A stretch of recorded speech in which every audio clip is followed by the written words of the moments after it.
Hello everybody and welcome back to yet another video. This time it is another video about the Lord of the Rings, the living card game. So the current state of the game, just before we read this article, it is the Lord of the Rings, the living card game. I have made some other videos about the actual game and gameplay and the menu and short introductions.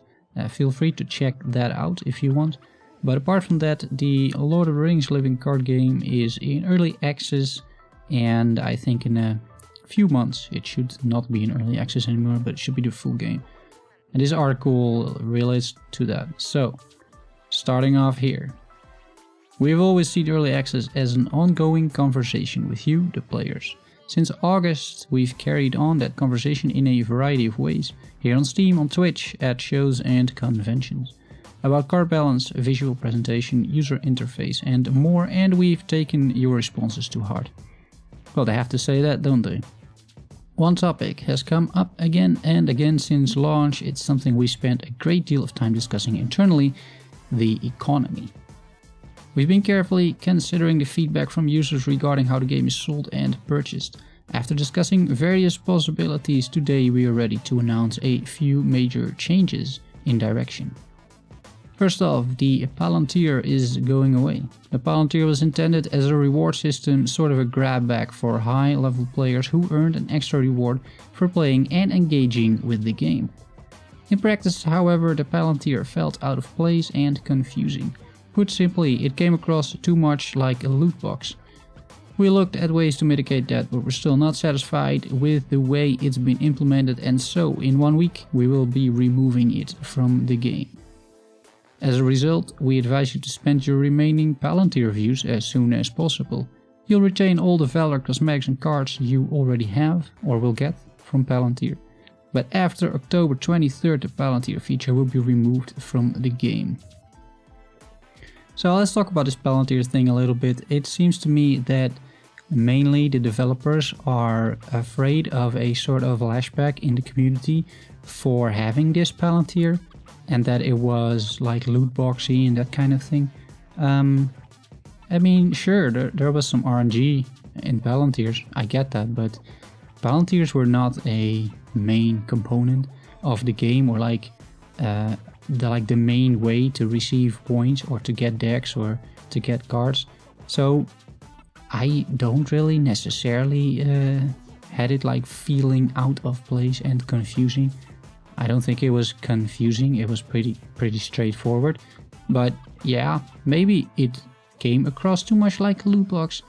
I never really thought of this as a loot box. I think it's fine if you have some RNG in opening card packs. I think that is also like intrinsically what card pack opening is about. But fine, I think they decided differently and the Palantir feature is going away. Now, what are we getting in return? There is no clear answer on that just yet, but let's just keep reading. So, it is a big change. I mean, I'm not sure if it's a big change. Like I said, it's a change. But not the only one we have in mind. We have something else in the works. We want to bring the game's economy more in line with the tabletop living card game model. As a result, we will be changing how the game is sold when we come out of full release. We're taking steps now to prepare for that changeover. When the Lord of the Rings, the living card game, enters full release, we plan to change the game from a free-to-play title to a more conventional game release. The content currently available during early access will become the basis for the core set. Following that, future expansion packs will be given new hero packs and quests as part of a single bundled expansion. We will detail the specifics of the new core set and expansion packs in a future news update. From a practical standpoint, this changeover won't mean much for early access users. During early access, new users will still be able to unlock access to the game through the Founders packs, which will remain largely the same. However, there is a practical change that we want to alert you to now. At the same time we remove the Palantir, we will be giving everyone all of the currently available hero packs, with 2 copies of each player card included in those packs. We're unlocking them for everyone who purchased any level of the Founders pack, either previously or new players leading up to the full release. That means that if you have access to the game, you're getting every hero pack next Tuesday, October the 23rd. So that's great news, I would say. I think it is completely fine that they have decided to not make this necessarily a free-to-play model, but more a sort of like incremental model where you have to pay for expansions. And then as part of those expansions, you apparently also get the hero packs. I think that's fine. It could tie in nicely with the lore and with the immersion and with the way they're going. So if they come up with some cool new adventures and then introduce heroes that fit with those adventures, I think it is completely fine. I don't really see any drawback to this. The only drawback that I do see is for the developers themselves, because they're basically putting a paywall up, whereas free-to-play is obviously free-to-play. So it might lead to less people playing this game. That is a concern, but it's not necessarily a concern for us. I mean, you're not playing with hundreds or against hundreds of people either. So, but for developers, it might be an issue. This largely depends on the success of the game, I think.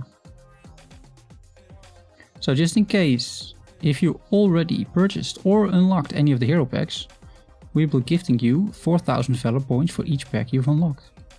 And this is fair. You're even making a 250 Valor Point profit here, because the hero packs can be bought for 3,750 Valor Points currently. So you might even buy them now and you'll actually make a small profit. This process will be similar to the quest unlock from back in early September. We'll simply add the Valor point to the player's account. Perfectly fine.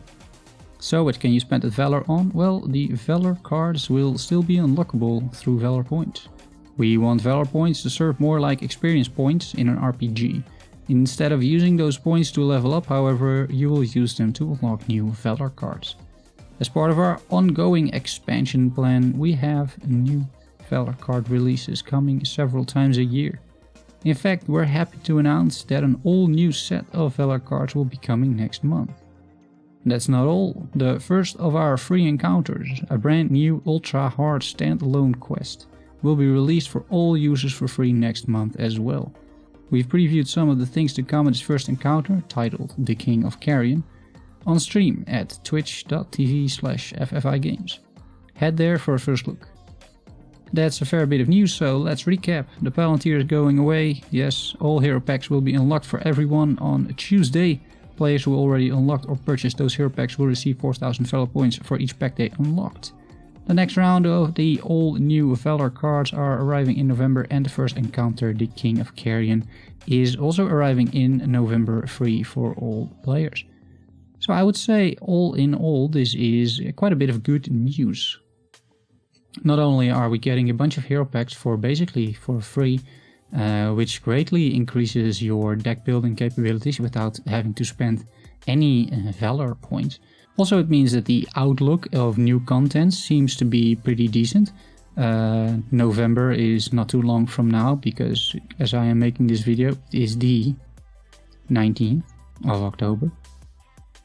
So yeah, I'm actually pretty happy with this, and I can't wait to see what they come up with.